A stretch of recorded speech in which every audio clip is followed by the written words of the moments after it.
বিশ্বের অন্যতম গুরুত্বপূর্ণ জ্বালানি পথ হরমুজ প্রণালী এখন নতুন করে উত্তেজনার ক্ষেত্র। ইরানের আইআরজিসি সতর্ক করে বলেছে, যুক্তরাষ্ট্র, ইসরায়েল ও তাদের মিত্র দেশগুলোর জাহাজের জন্য এই পথ আর নিরাপদ নয়। শত্রুদের জন্য সম্পূর্ণ বন্ধ বলে জানায় বিপ্লবী গার্ড বাহিনী। শুধু তাই নয়, মধ্যপ্রাচ্যে অবস্থানরত মার্কিন সেনা ঘাঁটির আশেপাশের এলাকাগুলো এড়িয়ে চলতে সবাইকে আহ্বান জানিয়েছে আইআরজিসি। হুঁশিয়ারি দেওয়া হয়েছে, এসব স্থান ইরানি হামলার লক্ষ্য হতে পারে। ইরানের কোম শহরে স্থানীয় সময় রাতে মার্কিন ইসরায়েল যৌথ হামলায় 18 জন নিহত হয়েছেন, আহত আরও 10 জন। আবাসিক এলাকায় এই হামলা চালানো হয় বলে জানায় ইরানের ফার্স্ট নিউজ। এদিকে উপসাগরীয় অঞ্চলে অব্যাহত রয়েছে ইরানের ড্রোন ও ক্ষেপণাস্ত্র হামলা।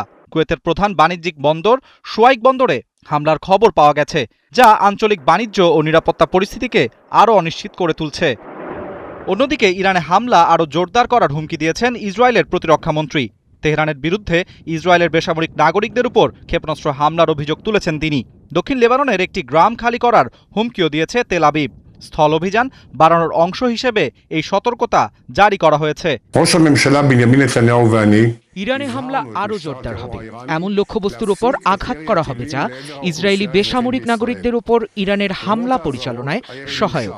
ইরানকে চড়া মূল্য দিতে হবে এবং যুদ্ধের সময় লক্ষ্য অর্জিত না হওয়া পর্যন্ত আমরা ইরানে পূর্ণ শক্তি দিয়ে অভিযান অব্যাহত রাখব।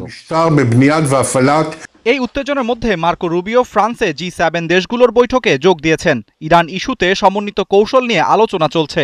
তবে এর আগে মার্কিন প্রেসিডেন্ট ডোনাল্ড ট্রাম্প ন্যাটো মিত্রদের সমালোচনা করেন ইসরায়েল যুক্তরাষ্ট্রের সামরিক পদক্ষেপে সহযোগিতা না করার অভিযোগ তুলে। আরাফাত ইসলাম, ৭১।